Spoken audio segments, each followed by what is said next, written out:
छत्तीसगढ़ विधानसभा में मानसून सत्र के चौथे दिन भी कई अहम मुद्दों पर गर्माहट देखने को मिली।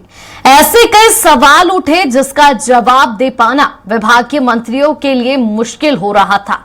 चौथे दिन सदन के अंदर क्या क्या हुआ, देखिए हमारी खास रिपोर्ट। मानसून सत्र में सदन में गर्माहट का माहौल। अपनी सरकार को घेर रहे सत्ता पक्ष के विधायक, कई मुद्दों पर पक्ष और विपक्ष के विधायक हुए एकजुट। कई मामलों में सरकार ने दिए कार्रवाई के आदेश। मानसून का मौसम है, बाहर ठंडक का माहौल है, लेकिन छत्तीसगढ़ विधानसभा की मानसून सत्र में सदन के भीतर चौथे दिन भी गर्माहट बरकरार रही। चौथे दिन की शुरुआत प्रश्नोत्तर काल के दौरान कई महत्वपूर्ण विषय उठे, जिस पर कार्यवाही भी होती दिखी। सदन की कार्यवाही के चौथे दिन की खास बात ये रही कि प्रश्नकाल में विपक्ष की बजाय सत्ता पक्ष के विधायक ही अपनी सरकार को घेरते नजर आए। कोंडागांव से भाजपा विधायक लता उसेंडी ने प्रदेश में सोलर लाइट खरीदी का मामला उठाया। सोलर लाइट की खरीदी में गड़बड़ी का मामला उजागर हुआ तो विभागीय मंत्री रामविचार नेताम ने मामले में सदन की कमेटी से जांच कराने की घोषणा कर डाली। इसी तरह भाजपा के ही विधायक सुशांत शुक्ला ने प्रदेश में रजिस्ट्री की गड़बड़ी का मामला उठाया। जमीन रजिस्ट्री के मामले में पक्ष विपक्ष के सभी विधायक एक मत होते देखे।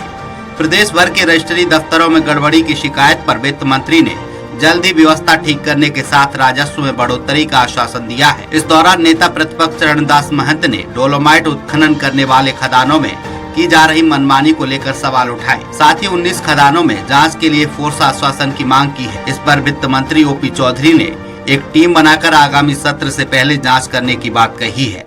सबसे बड़ी बात, जांच के लिए कुछ लोगों ने लिखकर भी दिया था, जांच भी की गई, लेकिन जांच के साक्ष्यों को भी छुपाने का प्रयास किया गया सक्षम अधिकारियों के द्वारा। पूरी तरह से बंदरबाट किया गया और लोगों को उसका लाभ नहीं मिला। उसके लिए क्वेश्चन मैंने उठाया। सुश्री लता उसेंडी जी ने पूछा था कि उनके विधानसभा क्षेत्र और जिले में विभिन्न एजेंसियों के माध्यम से सोलर लाइट का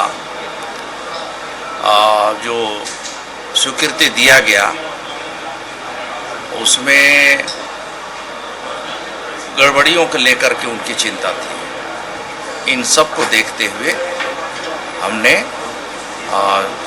उनके मांग के अनुरूप उसे जांच कराने के लिए सहमति दी।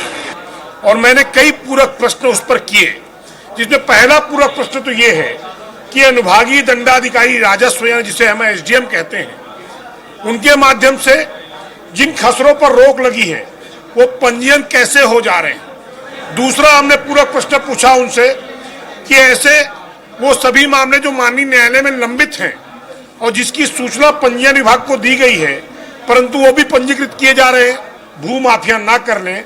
इस पर मैं आपके माध्यम से प्रशासन से मांग करूंगा कि ऐसी व्यवस्था अविलंब देवे। विधानसभा के मानसून सत्र में इस बार कई ऐसे मौके आ रहे हैं जब सत्ता पक्ष के ही विधायक अपनी सरकार के मंत्रियों को कटघरे में खड़े करते दिख रहे हैं। हालांकि सदन में उठने वाले लगभग सभी मुद्दे पिछली कांग्रेस सरकार के कार्यकाल से ही है, जिनमें अब गड़बड़ियां, घोटाला और भ्रष्टाचार उजागर होते दिख रहे हैं। ऐसे ही एक मामले ने हैरान किया है। दरअसल भाजपा के विधायक धर्मलाल कौशिक ने स्वास्थ्य विभाग में दवा खरीदी और उपकरण खरीदी पर विभागीय मंत्री का ध्यान आकर्षित किया। बाजार में उससे सस्ते में दवा उपलब्ध है और उससे ज्यादा रेट में जो खरीदी की गई है, इसको लेकर के मैंने ध्यानाकर्षण लगाया है। और उसके साथ में रिजेंट दवाइयाँ, ये जो खरीदी की गई है, निश्चित रूप से इसमें बड़ा करप्शन का मामला है, भ्रष्टाचार का मामला है।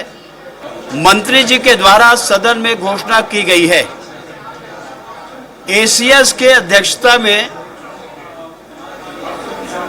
2 आईएएस और मिलाकर के 3 लोगों की कमेटी में इसकी जांच की जाएगी। जांच के बाद में उस पर बंदिश लगेगी और कार्रवाई होगी, तो मैं समझता हूं आने वाले समय में उसमें सुधार आएगी। वहीं सत्ता पक्ष के विधायक और पूर्व मंत्री राजेश मूणत ने कौशल्या विहार के गजराज तालाब के आसपास की जमीन की आरडीए की नियम विरुद्ध जमीन की लैंड यूज बदलने का मामला उठाया। इस पर मंत्री ओपी चौधरी ने टेंडर की शर्तों का परीक्षण कराने का आश्वासन दिया है। साथ ही कहा कि तालाब के आसपास की जमीन का इस्तेमाल आमोद प्रमोद के रूप में ही होगा। माननीय मंत्री जी ने कहा लैंड यूज में आमोद प्रमोद था, क्या बन सकता क्या नहीं बन सकता वह स्पष्ट है। पूर्ववर्ती सरकार ने मास्टर प्लान में संशोधन किया, तो जिस प्रकार की बंदरबाट करने का काम पूर्व सरकार, पूर्व मंत्री और आरडीए के अध्यक्षों ने मिल करके आज कमल विहार की यह स्थिति कर दी है, ना कोई मेंटेनेंस कर पा रहा है, ना कुछ किया, लेकिन वहां कोई काम नहीं किया। छत्तीसगढ़ विधानसभा के मानसून सत्र के पहले ही सदन के भीतर हंगामे के आसार जताए गए थे, जो अब सच साबित होते दिखाई दे रहे हैं। कभी विपक्ष तो कभी सत्ता पक्ष के ही विधायक अपनी ही सरकार पर हावी होते दिखाई दे रहे हैं। सदन में अगर है तो उस पर कार्रवाई की घोषणा भी हो रही है। इसी हंगामे की भारी गर्माहट के बीच सरकार अपने शासकीय काम भी पूरे कर रही है। शासकीय कार्यों का लाभ जनता को कब होगा? स्वराज एक्सप्रेस के लिए रायपुर से दिलीप साहू की रिपोर्ट।